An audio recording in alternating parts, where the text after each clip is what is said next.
Hello and welcome back. I have no words. I don't know how many more of these I'm going to do this season. This is only my second one of the season because there's not a whole lot to talk about when the product is this bad, dude. I'm not even going to talk about the game. I think I lasted till about 12 to 28, and then I was like, I'm done. I'll probably tune into the beginning of the Miami game because I imagine I'll be turning it off at half. And then I'll turn on the UF game. Beyond that, man, I don't see myself setting aside time to watch this product. Well, speaking of this product, where the fuck do they go from here? It's not just that they're 1-4, which is awful, right? It's how they've gotten there.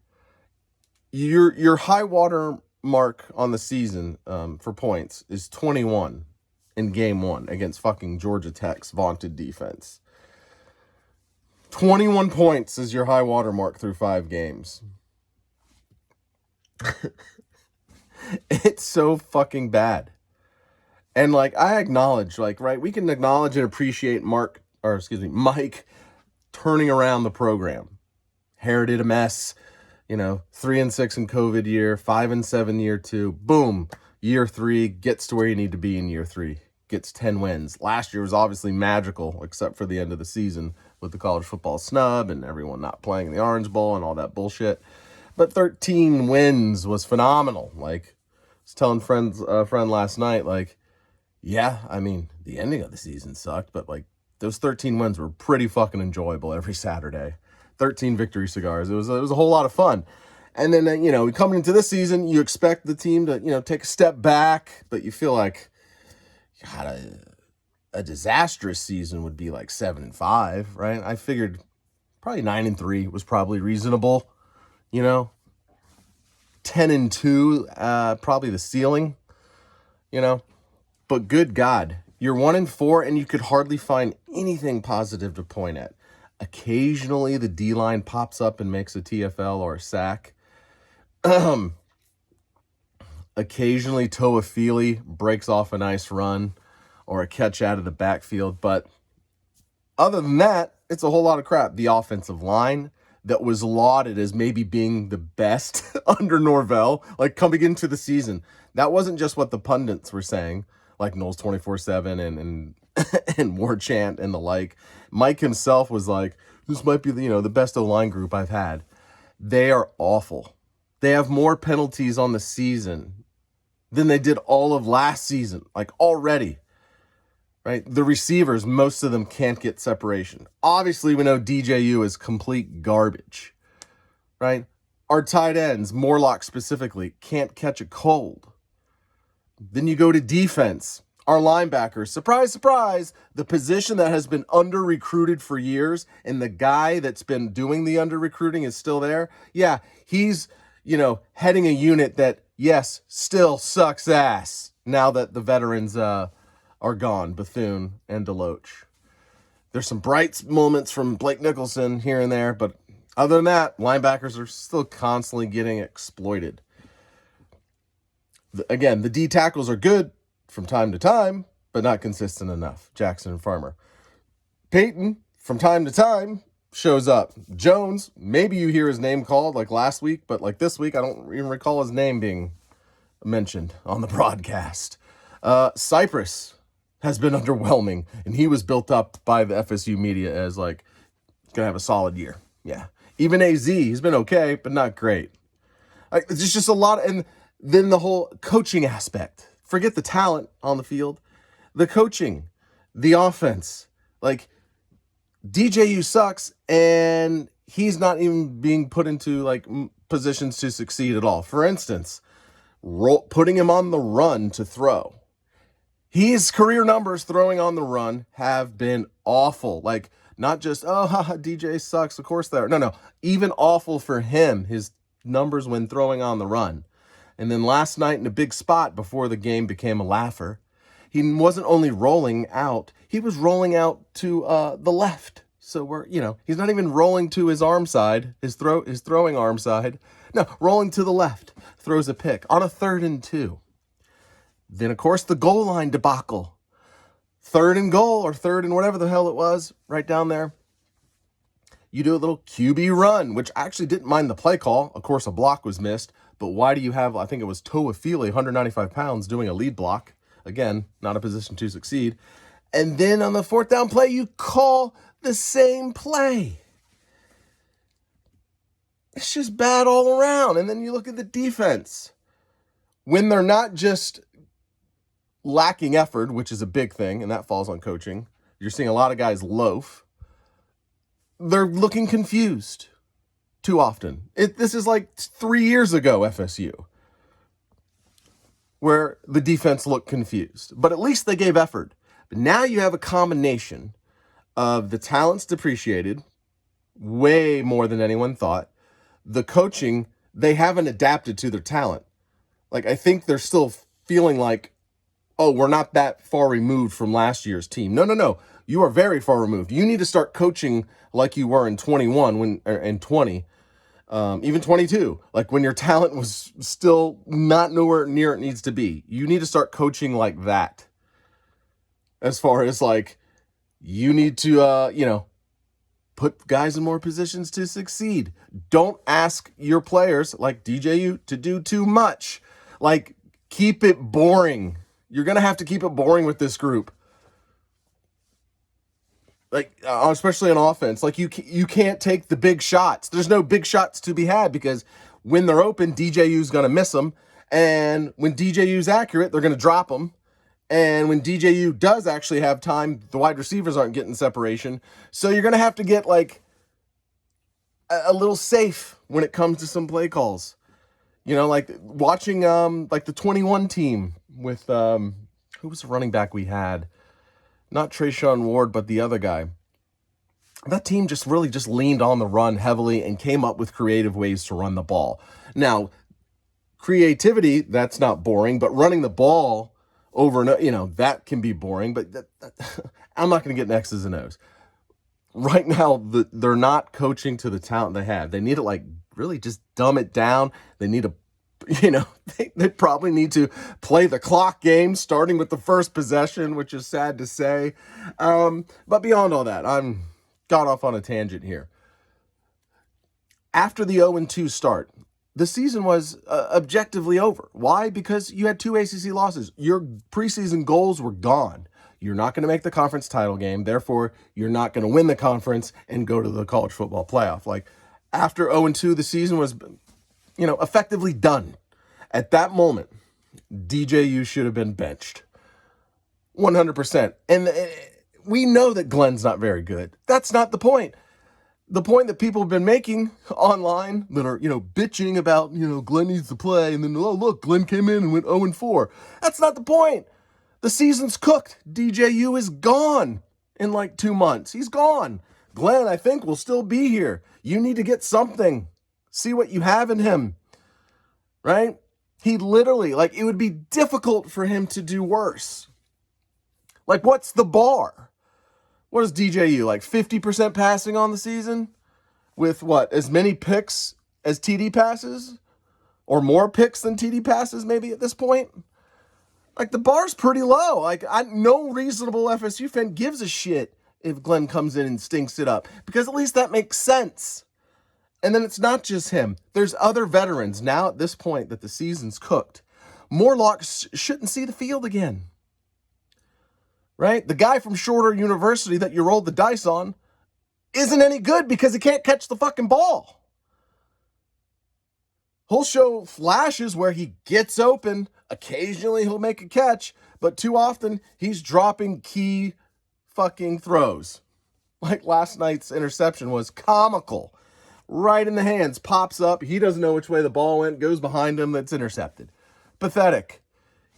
Youth movement across the board. I don't want to see Byers anymore on the line. Play Jalen early. I don't care.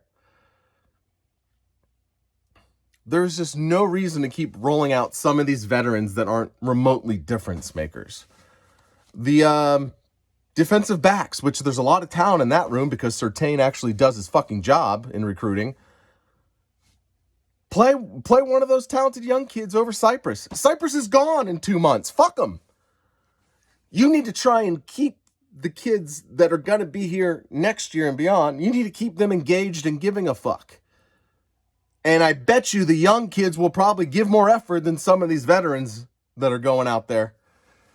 And it's weird because Mike has never shown this prolonged stubbornness. There's been moments where you're like, geez, why? Like that, why do this? Or why call this play? Or why go for it again here? You know, but that's usually been fleeting moments. He usually seems like a guy that gets it, that's aware of what's going on, aware of his team and its capabilities. Like self-evaluation. He's completely failed at self-evaluating this team. So what needs to happen is the youth movement, number one. And then obviously in the offseason, we know Mike's not getting fired. His buyout's huge. It's huge. He's not getting fired, so there's no point in even calling for him to being fired. It's just not happening. It would be a couple more years for the buyout to decrease, and then we can start talking, hey, time to go. He hasn't turned it around again. But in the offseason, he needs to make massive changes to this coaching staff. And we've been, like, reasonable people have been calling for staff changes even when the team was ascending. It's like Randy's not cutting it in recruiting, not remotely. Odell is over the hill. Our defensive line high school recruiting stinks. Papuchis, our defensive end high school recruiting stinks. Yeah, you hit on some key defensive ends in the portal, but we knew there was a chance that it wasn't sustainable. Like, his hit rate was incredible. It's like, all right, well, I guess we'll keep going with it till then, but it'd be nice to have some high school studs like in the coffers developing as you're bringing in these portal guys. So, you know, if you do have any kind of max exodus of draft picks like last year, because a lot of the portal guys they're gone now, that you'd have guys coming up, right? Really, the only coach that to me not just to me, to any fan that follows FSU, that is probably safe is Surtain. That's it. Now, the likelihood of Mike firing every coach but one is pretty fucking slim.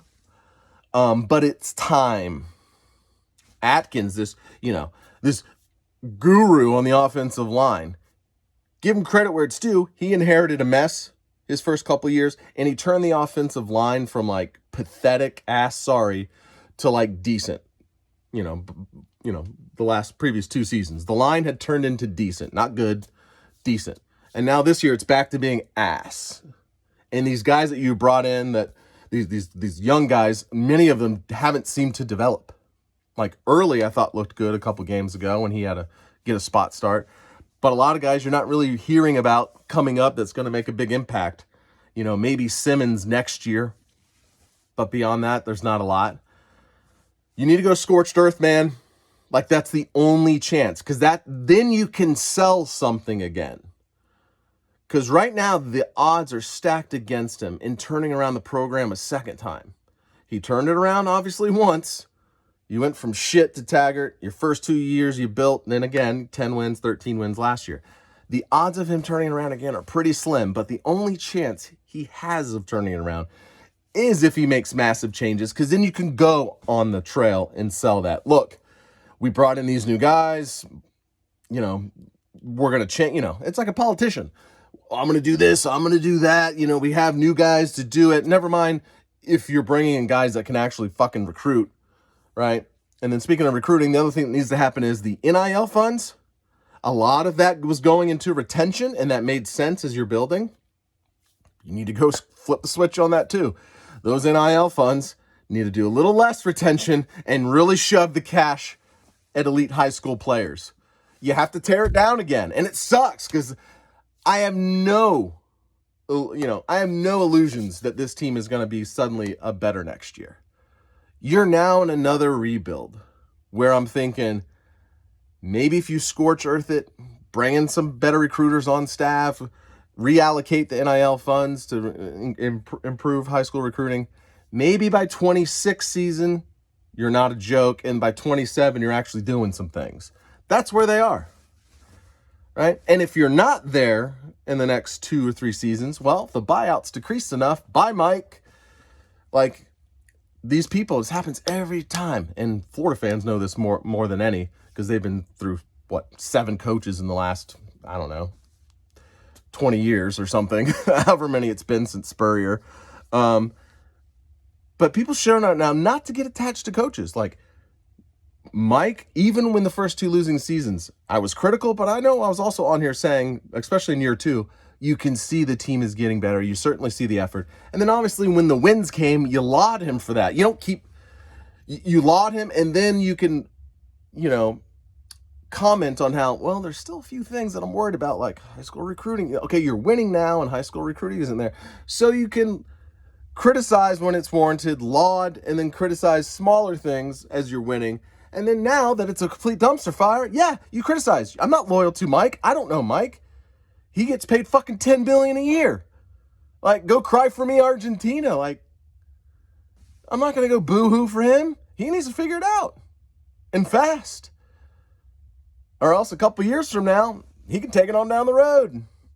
But, yeah, I'm going to wrap it up here. Not any really highbrow analysis or anything like that, but just kind of feelings on what's going on. And my feeling is that the odds of a second turnaround, as I said, seem pretty slim. But if one's going to happen, he has to do all the things I said. Scorched earth.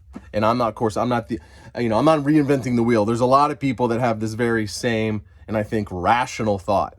The only chance at a turnaround is scorch earth, play the kids, NIL to high school, right? Massive changes on the staff.